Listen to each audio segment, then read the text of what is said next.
Ya, ayatnya yang kelima, sebab jika kita, dalam Roma pasal 6 ayat yang kelima,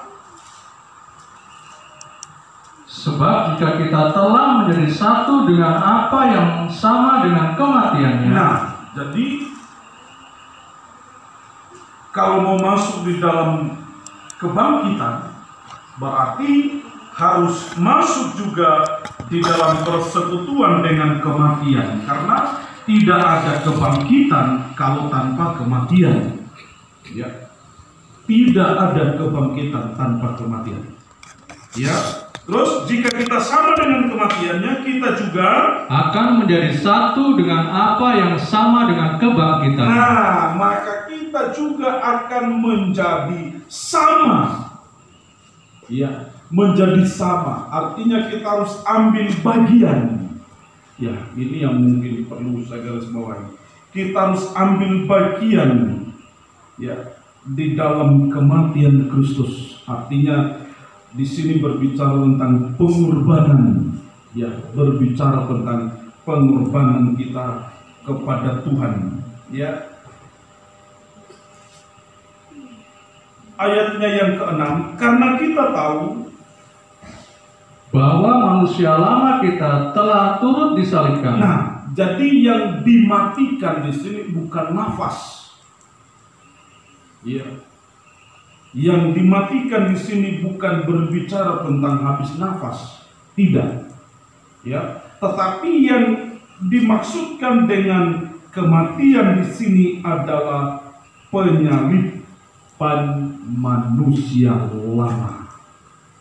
Penyaliban manusia lama, tabiat manusia lama kita. Dan tentunya ini berbicara tentang kemenangan. Ya, mungkin akan kita berkata bagaimana bisa? Ya, karena kita manusia daging, manusia yang lemah. Ya, memang dengan kekuatan kita tidak akan bisa, dan sungguh kita menyadari kita tidak akan mampu tanpa Tuhan. Kita butuh kekuatan dari Tuhan. Ya, di sana dikatakan karena kita tahu bahwa manusia lama kita turut. Nah, turut di sini berarti sama-sama. Ya, berarti sama-sama masuk di dalam proses penyaliban supaya tubuh dosa kita hilang kuasanya. Nah, supaya tubuh dosa kita hilang kuasanya. Apa maksudnya di situ? Tabiat dosa mati. Ya, tabiat dosa dimatikan, terus agar jangan kita menghambakan diri lagi kepada dosa. Nah, agar kita tidak lagi menghambakan diri terhadap dosa. Di dalam ayatnya yang ke-6 ini, saudara perhatikan baik, bahwa apa maksudnya supaya tubuh dosa kita hilang kuasanya.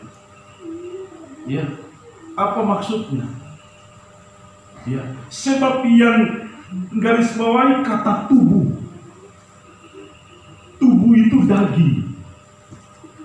Ya, berbicara tentang keinginan daging. Supaya keinginan daging, bisa dikatakan, supaya keinginan daging itu hilang tajinya, hilang kuasanya, dia tidak berdaya. Karena apa? Disalibkan bersama Kristus. Disalibkan bersama dengan Tuhan. Ya. Dan tentu kasih dalam Tuhan, ya, proses penyaliban ini hanya lewat pertolongan Tuhan. Di dalam kasih-Nya, lewat kuasa firman-Nya yang terus datang mengerjakan kehidupan kita. Sehingga segala tabiat-tabiat dosa, ya, tadi kalau kita melihat bahwa disalut dengan tembaga, ya, kenapa? Karena kayu penaga itu dia punya getah, ya, getahnya itu. Jadi ketika dia kayu itu luka, ya, kayu itu luka, pasti getahnya keluar. Ya, karena apa saja tergores sedikit itu kayu pasti mengeluarkan getah, dan getah itulah menuju pada tabiat dosa. Ya, menuju pada tabiat dosa yang seringkali, saudaraku sekalian, ketika kita disinggung, ketika kita jati diri kita terganggu, bisa saja kadangkala spontan. Nah, ekspresi kita, ya, kadangkala emosi kita dipancing, tiba-tiba saudaraku sekalian tabiat itu muncul. Nah, ini yang kasih dalam Tuhan yang dimasukkan ini, supaya tubuh dosa kita hilang kuasanya. Ini menuju pada tabiat atau ya kegiatan dosa yang bisa saja yang spontan bisa keluar. Ya, contoh seperti kayu ketika dilukai, nah, dengan sendirinya getah keluar. Itu tandanya tabiat dosa. Nah, ini yang harus disalut. Ya, disalut tadi di dalam tanduk harus disalut supaya berkemenangan. Ya, berbicara tentang tanduk adalah kuasa kebangkitan, kemenangan. Tadi saya katakan bahwa kebangkitan ada ketika ada kematian. Tidak akan ada kebangkitan kalau lewat proses tahapan pertama adalah kematian. Tidak bisa. Ya, harus melewati itu. Tidak bisa tidak.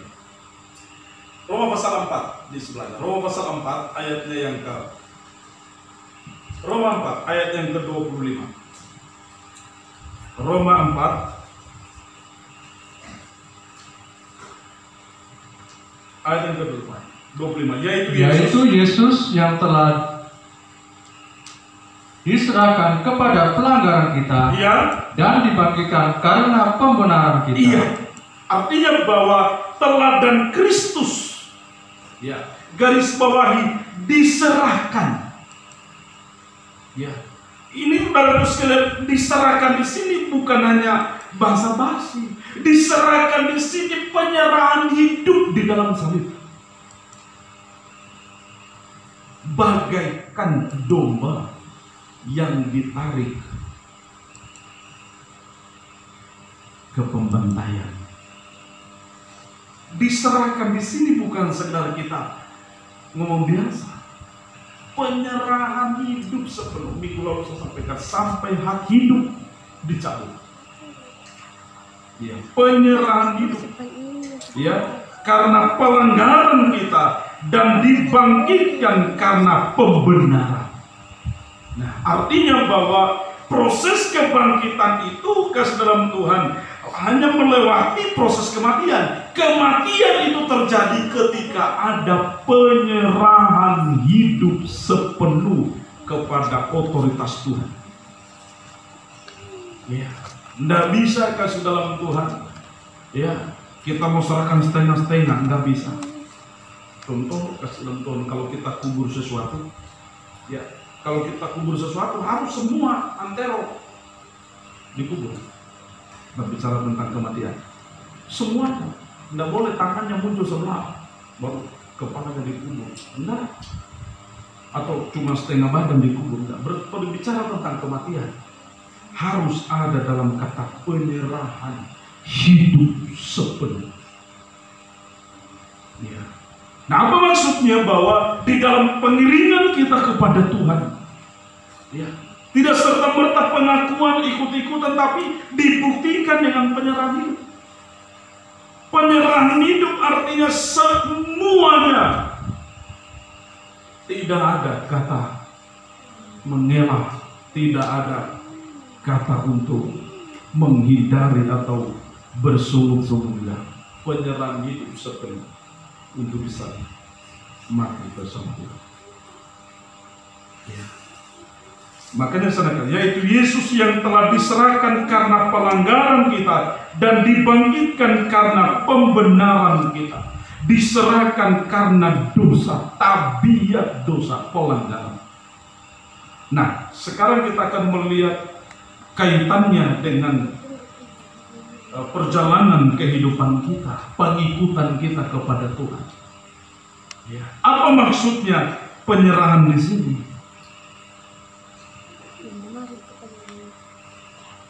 Sebab di sini mengandung unsur kasih. Garis bawahnya, mengandung unsur kasih. Ya. Menyerahkan diri seperti Ishak. Ketika Ishak dia mau dipersembahkan oleh Abraham. Ya. Kita tahu secara usia, ya, jauh lebih muda, bahkan jauh lebih kuat secara fisik Ishak daripada Abraham.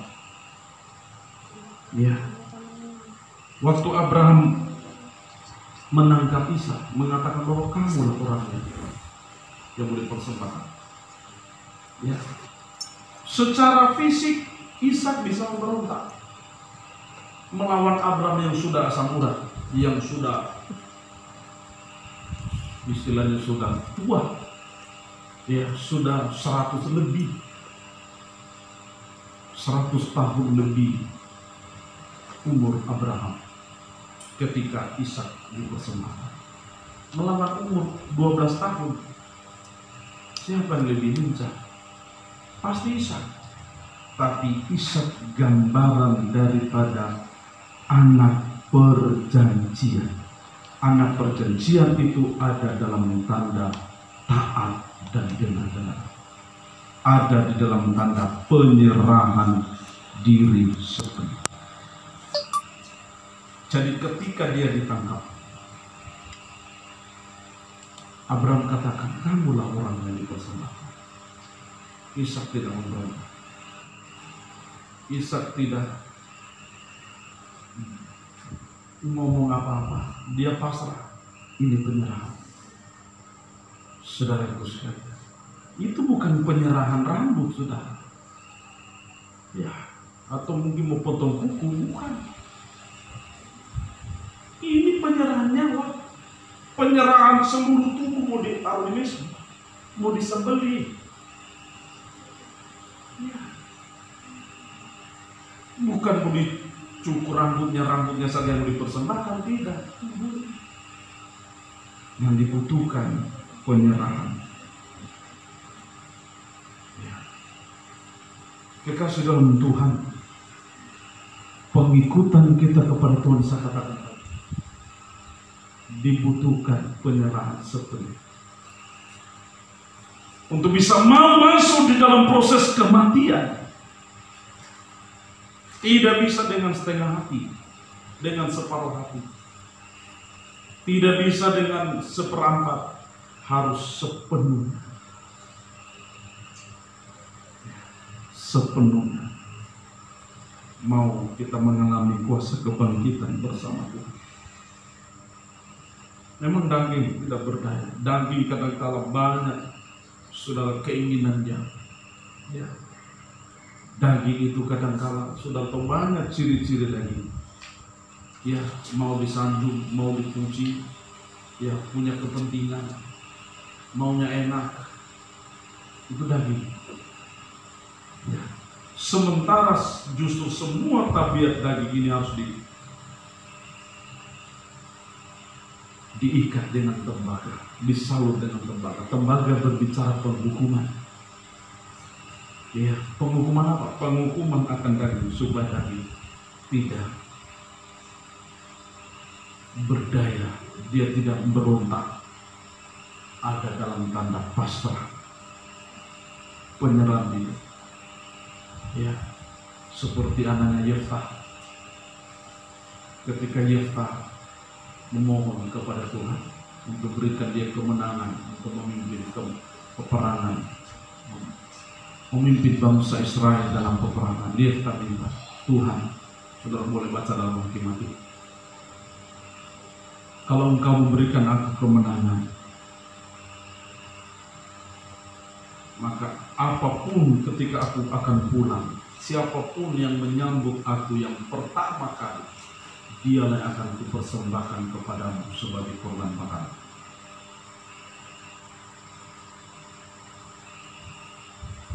Yefta tidak menyadari bahwa yang menyambut dia ketika dia pulang justru anak tunggalnya, anak perempuan. Itu dia pikir domba yang menyambut dia atau lembu. Dan Tuhan berikan kemenangan buat dia. Dan Tuhan tuntut Nasar Yefta daging. Ketika Yefta menang menumpas musuh, dia balik. Anehnya, pintu gerbang dibuka, anaknya yang menari-nari menyambut dia, bapak pulang. Anaknya sukacita, Yefta sedih. Yefta katakan, kamu mengoyahkan hati saya. Kenapa? Karena Bapa sudah mengeluarkan ansar kepada Tuhan. Siapa yang menyambut aku yang pertama kali, dialah yang akan kupersembahkan kepada Tuhan. Tetapi apakah anaknya Yefta lantas lari? Ya, anaknya Yefta katakan, Bapa, konsekuensi dengan apa yang Bapa sudah katakan. Lakukan apa yang sudah Bapa nasarkan kepada Tuhan, lakukan. Izinkan aku pergi menangisi kegadisanku bersama dengan teman-temanku. Kurang lebih 3 bulan bersama. Dan Yefta katakan, silakan. Setelah dia pergi anak itu 3 bulan, anak itu balik menyerahkan hidupnya untuk dikorbankan. Tapi bukan dikorbankan kepada iblis, tapi dikorbankan kepada Tuhan. Dan saya bawaan anak Yefta ada di pangkuan Tuhan. Haleluya, karena dia serahkan kepada Tuhan. Tapi intinya adalah mau masuk dalam proses kematian harus ada dalam tanda penyerahan. Mau bersama Tuhan di Yerusalem baru. Amen. Haleluya. Amen. Semua orang Kristen kalau ditanya biar dia mau mulai pasti spontan dia bilang saya mau masuk surga. Iya, pasti. Tapi untuk diproses, untuk masuk dalam penyerahan hidup, nah ini masalah. Ya, untuk mau masuk surga saja yang merupakan janji Allah, janji Tuhan. Persoalan mau, semua orang mau, siapa yang tidak mau? Karena memang surga kita tahu tempat yang indah dan itu tempat yang luar biasa. Siapa mau masuk neraka? Ya, semua orang pasti mau masuk surga. Ya, prosesnya pun kasih jalan. Karena Yesus datang sebagai jalan kebenaran dan hidup. Ya. Manusia pada umumnya sudah tahu Yesus jalan kebenaran, tapi hidupnya nggak benar.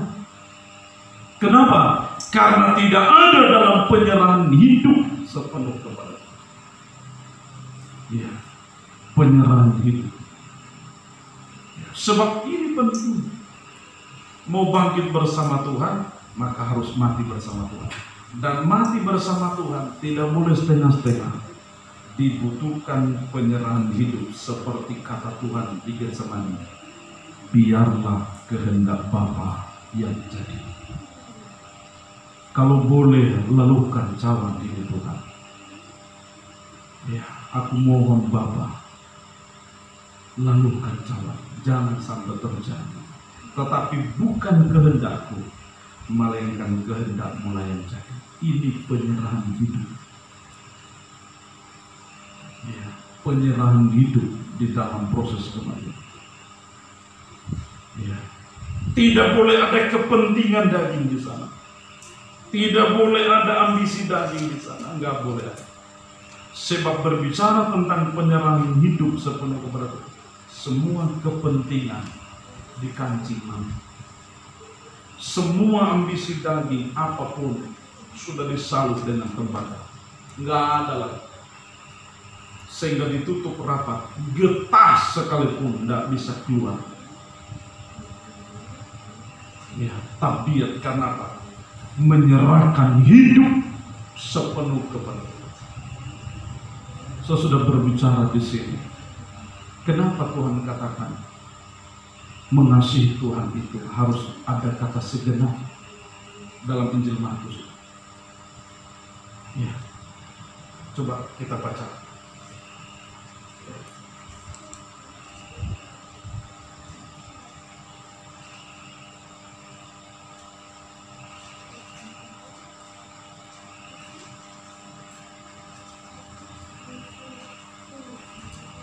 Markus pasal 12. Sudah perhatikan baik. Ayat yang ke-28. Lalu seorang ahli Taurat yang mendengar Yesus dan orang-orang Saduki bersoal jawab dan tahu bahwa Yesus memberi jawab yang tepat kepada orang-orang itu, datang kepadanya dan bertanya, hukum manakah yang paling utama? Jawab Yesus, hukum yang terutama ialah, dengarlah, hai orang Israel, Tuhan Allah kita, Tuhan itu Esa. Kasihilah Tuhan Allahmu dengan segenap hatimu, dan dengan segenap jiwamu, dan dengan segenap akal budimu, dan dengan segenap kekuatanmu. Saudara perhatikan baik. Mengasihi Tuhan, kasih kita kepada Tuhan. Kenapa sampai harus semuanya segenap? Baik jiwa segenap, akal budi segenap, kekuatan segenap. Ya. Semuanya empat-empatnya harus kekuatan, harus segenap. Mengasihi manusia, kesama manusia, terus kasih, dan hukum yang kedua ialah, kasihilah sesamamu manusia seperti dirimu sendiri. Tidak ada hukum lain yang lebih utama daripada kedua hukum ini. Kenapa Tuhan tidak katakan kasihilah Tuhan Allahmu seperti dirimu sendiri? Enggak. Karena apa? Di dalam kita mengiring Tuhan, hidup kita harus sangkal. Dalam kita mengiring Tuhan, tidak boleh berbelas kasihan kepada diri sendiri. Harus kita sangkal. Untuk mengasihi Tuhan, kita lihat contoh tadi, Ishak, anaknya Efta. Ya, tidak, namanya Tuhan. Segenap, tapi kalau mengasihi sesama ya, seperti dirimu sendiri, artinya tidak boleh ada unsur saling menyakiti satu dengan yang lain. Ya, Tuhan tidak katakan kasihilah Tuhan Allahmu, maafkan, atau dibalik, kasihilah sesama manusia dengan segenap hatimu, dengan segenap jiwa. Kenapa bukan itu?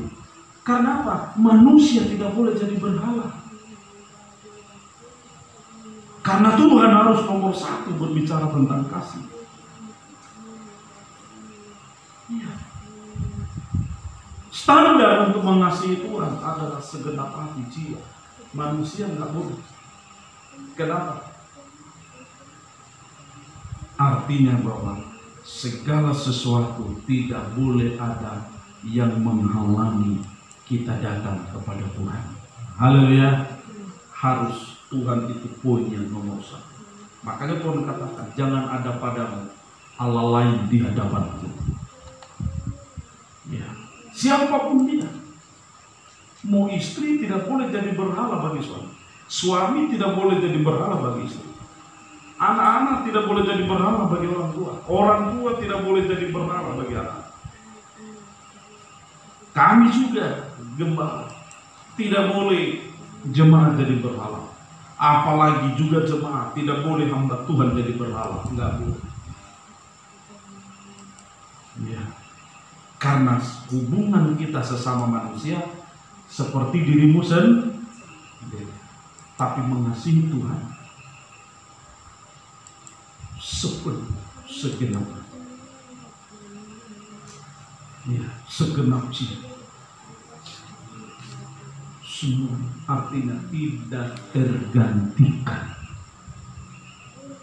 Itu maknanya. Makanya di sini saya katakan dibutuhkan penyerahan hidup. Ya, Penyerahan hidup sepenuhnya kepada Tuhan. Kenapa? Muncul pertanyaan kenapa? Makanya Tuhan katakan dalam Injil Matius, barang siapa kehilangan nyawanya karena aku, dia akan mendapatkannya. Artinya bahwa Tuhan sanggup memulihkan. Ada amin? Sampai yang tidak ada bisa Tuhan gandakan. Bayangkan tidak ada bisa jadi digandakan, luar biasa. Ya, bisa. Ya, yang tidak ada menjadi ada. Itu karena bagi Tuhan tidak ada mustahil. Nah, cuma kalau kita mau masuk dalam dimensi kemustahilan itu, ya saya katakan tinggalkan logikamu. Ya, tinggalkan semua pikiran-pikiran dagingmu untuk kita bisa masuk di dalam kuasa mujizat dimensi Tuhan. Ya, seperti Abraham yang kita cerita tadi. Ya. Kenapa Abraham berani mempersembahkan Ishak? Karena dia tahu, karena Abraham tahu Allah tidak mungkin berdusta. Dia tinggalkan semua pikiran-pikiran dagingnya. Ya, ketika Tuhan katakan bahwa anakmu yang kukasihi itu, persembahkan dia di Bukit Moria. Saudara, dikasih oleh Tuhan itu bukan gampangan. Kalau tidak mengasihi Tuhan dengan segenap hati, mana bisa? Ya, mana bisa? Tapi karena Abraham yakin, yang minta itu Tuhan. Ada amin? Yang meminta itu Tuhan. Artinya bahwa keyakinan Abraham, Tuhan sanggup mengganti Ishak yang lain. Haleluya. Kalau dia mempersembahkan, Tuhan sanggup.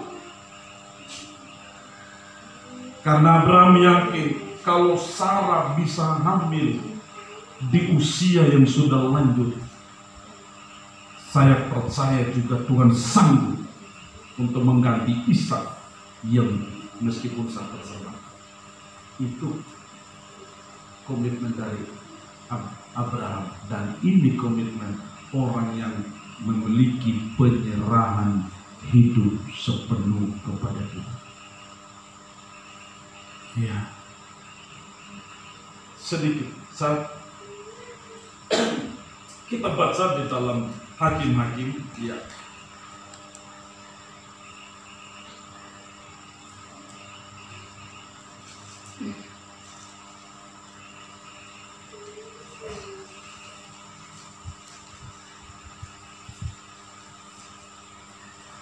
Hakim-Hakim pasalnya yang ke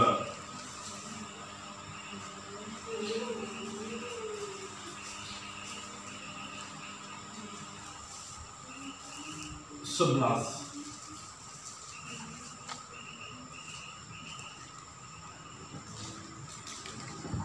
Ayat yang ke-11 dulu. Ya. Ini langkah yang dilakukan oleh Yefta. Hakim-Hakim 11 ayat 11. Maka Yefta ikut dengan para tua-tua Gilead. Ya. Lalu bangsa itu mengangkat dia menjadi kepala dan panglima mereka. Tetapi Yefta membawa seluruh perkaranya itu ke hadapan Tuhan di Mizpah. Ini kunci. Membawa seluruh perkaranya. Artinya bahwa dia menyerahkan sepenuhnya ke dalam tangan Tuhan. Nah, kita melihat di dalam Hakim-Hakim 11 ketika dia mengalahkan Bani Amon. Ayat yang ke-29. Lalu roh Tuhan,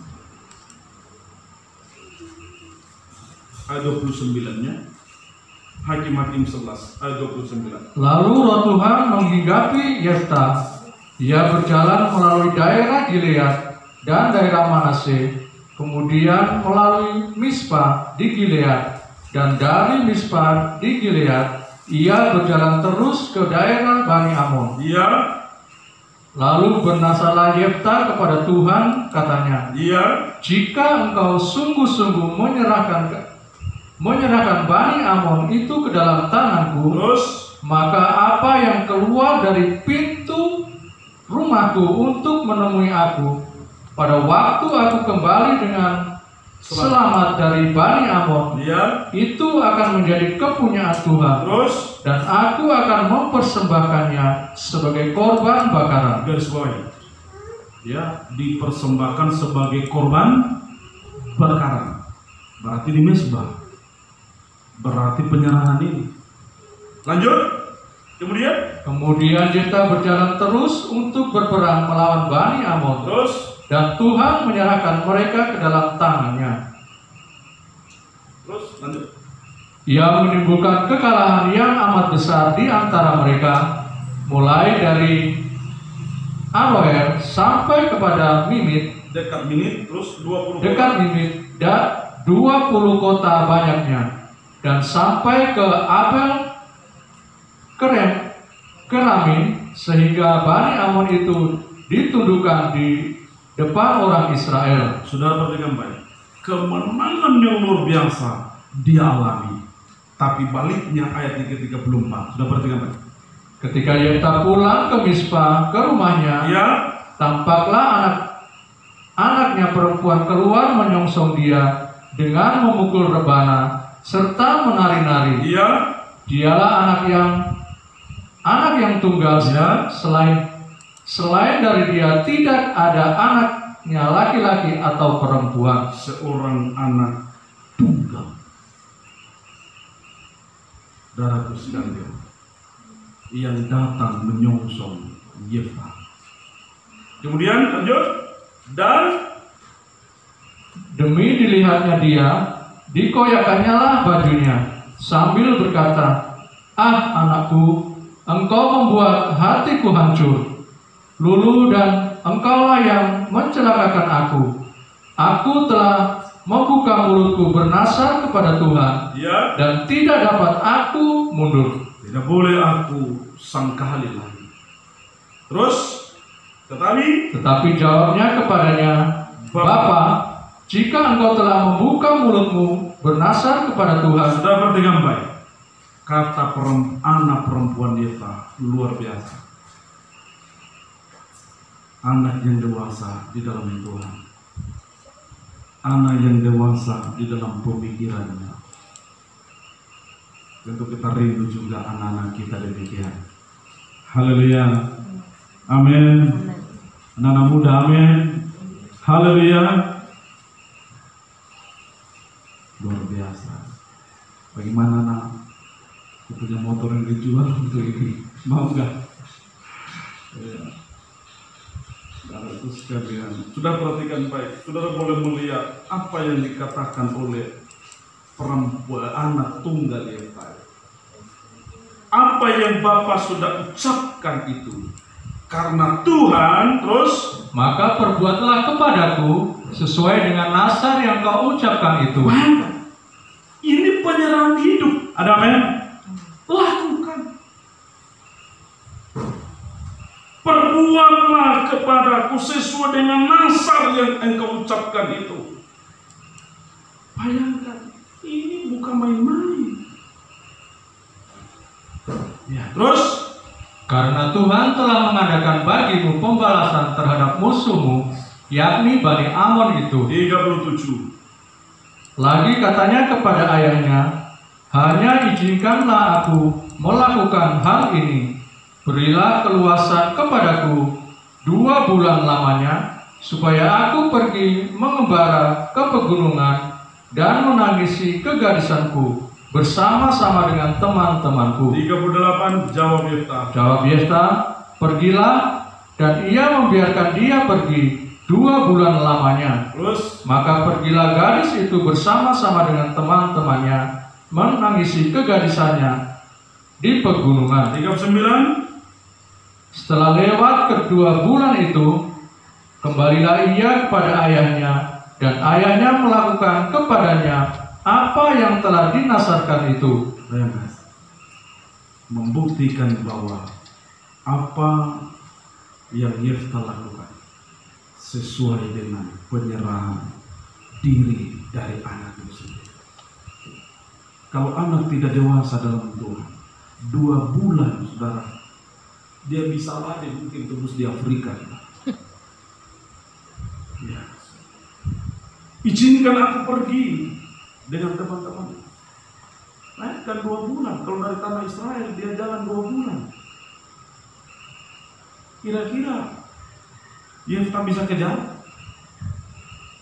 Nggak mungkin. Tapi di sini kita melihat kedewasaan seorang anak. Dia tahu bahwa berbicara dengan Tuhan, berbicara tentang komitmen dengan Tuhan, tidak ada kompromi. Berbicara tentang mengasihi Tuhan, tidak boleh ada pertimbangan, sebab Tuhan sanggup melakukan segala. Dan kita melihat bahwa apa yang saudaraku sekalian, yang anak gadis itu lakukan, dia serahkan sepenuhnya Bapak lakukan. Apa yang sudah Bapak nasarkan, lakukan. Dan benar dia balik 2 bulan. Alkitab mencatat setelah lewat 2 bulan anak itu kembali dan Yefta melakukan, mempersembahkan anaknya kepada Tuhan. Garis bawahi, dia persembahkan kepada Tuhan. Haleluya. Artinya bukan kepada iblis. Dengan kata lain, anak itu kembali ke pangkuan Tuhan. Ya.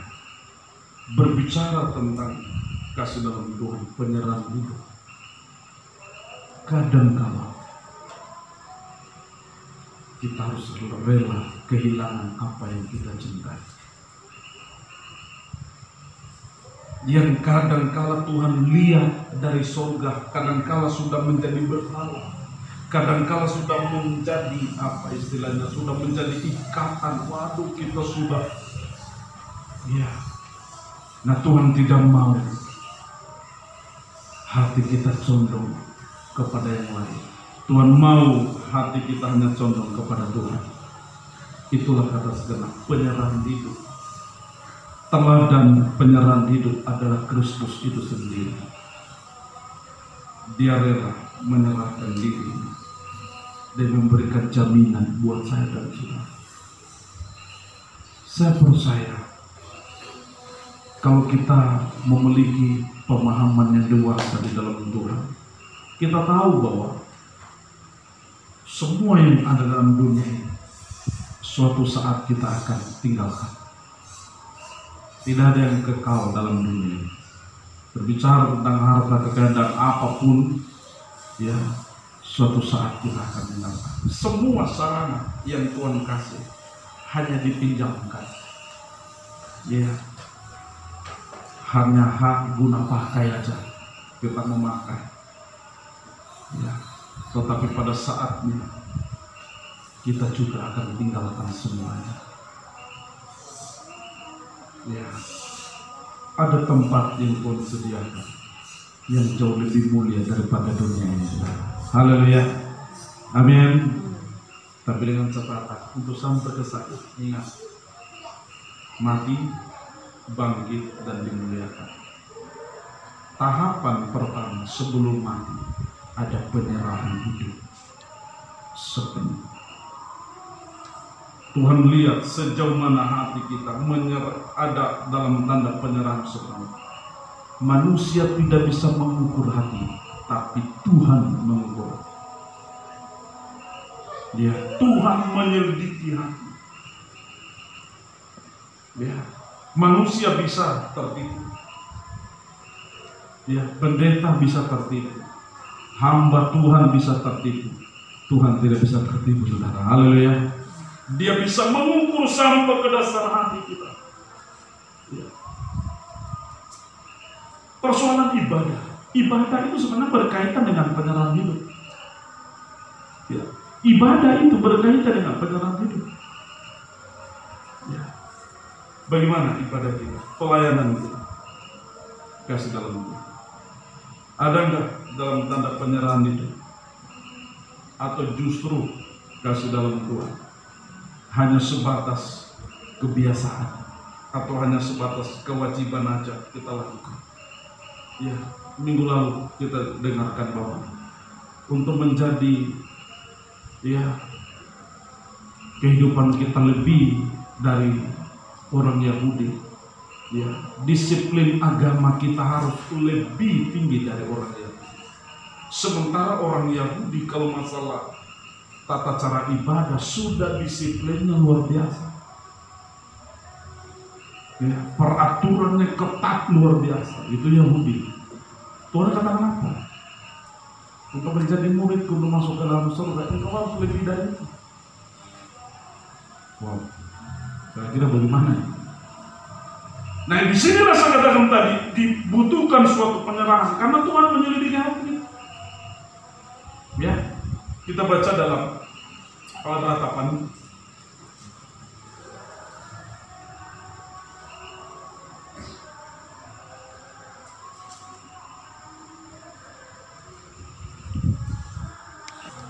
Ayatnya yang ke-40, marilah kita menyelidiki dan memeriksa hidup kita,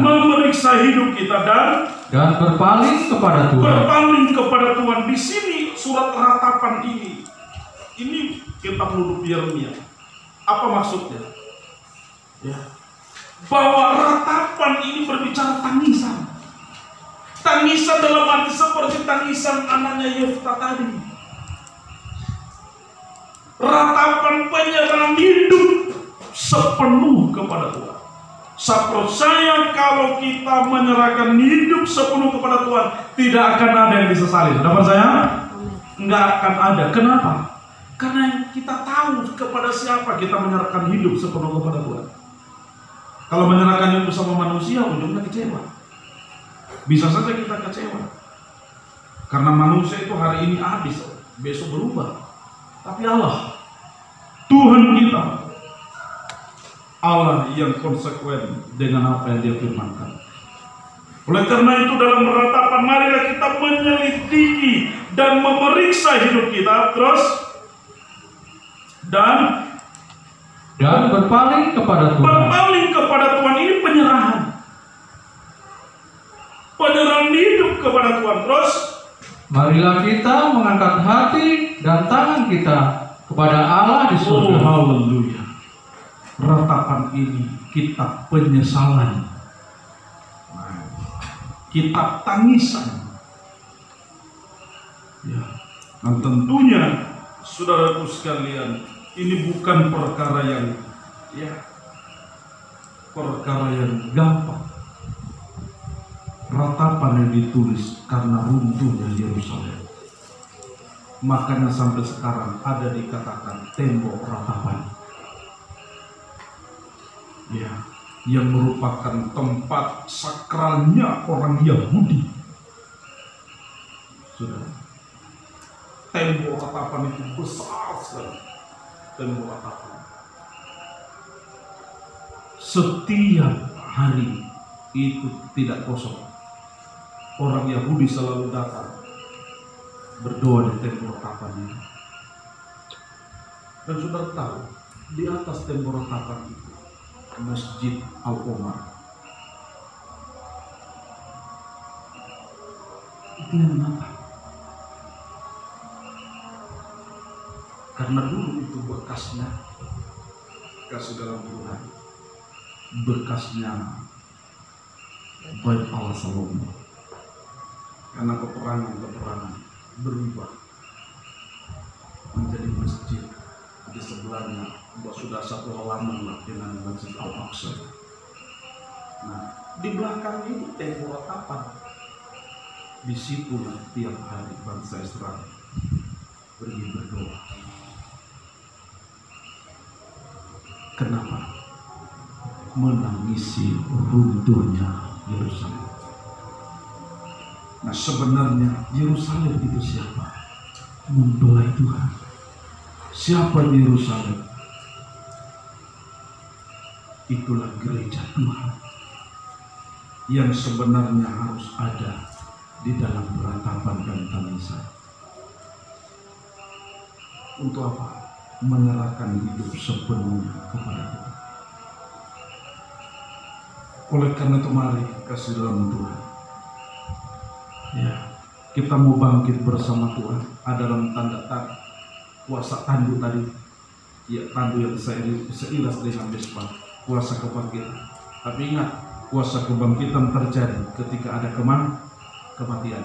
Kematian bisa terjadi ketika ada penyerahan hidup sepenuh kepada Tuhan. Tuhan memberkati kita.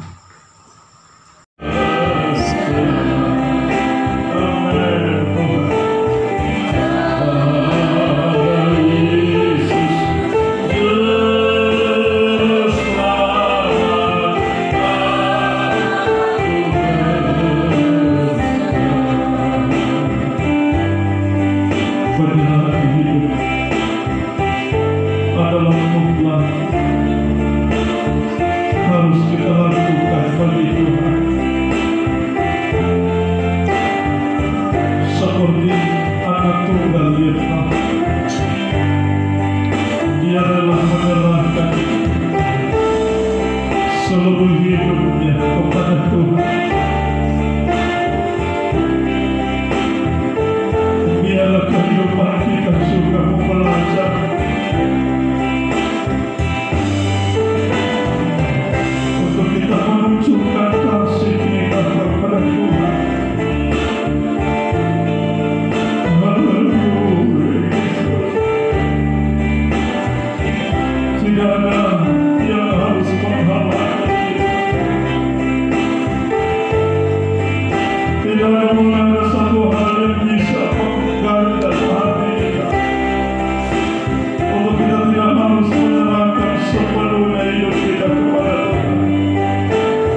sampai saat ini semua karena kasih Tuhan.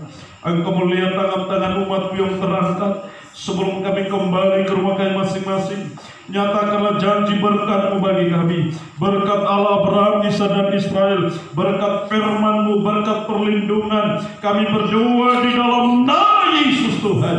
Engkau nyatakan bagi kami pribadi di rumah tangga kami, usaha pekerjaan, terutama dalam pengiringan kami kepadamu. Tuhan memberkati dalam nama Yesus Tuhan.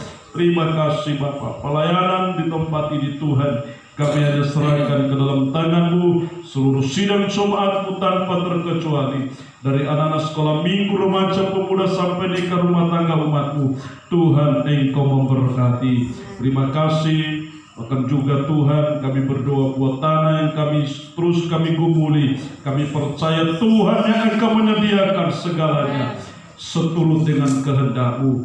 Juga kami berdoa buat bangsa dan negara kami, pemerintah kami, pulihkan bangsa kami, kota kami, Manokwari. Kami berdoa di dalam nama Yesus, Engkau pulihkan, bersihkan dari COVID-19 di dalam nama Yesus. Lindungi kami umat-Mu Tuhan, nyatakan kuasa kemenangan bagi kami. Terima kasih Bapa. Sertai kami kembali ke rumah kami masing-masing, jauh dekat, semua adalah perlindungan Tuhan. Kekasih-kekasihnya Tuhan, kembalilah dengan membawa berkat, rahmat anugerah dari Allah Bapa, cinta kasih sayang dari Tuhan Yesus Kristus, persekutuan penghiburan, penyertaan dan perlindungan Allah Roh Kudus tinggal menyertai kita mulai malam ini sampai Maranatha, di dalam nama Tuhan Yesus Kristus. Haleluya. Amin. Puji Tuhan, Tuhan berkati kita. Shalom, selamat malam.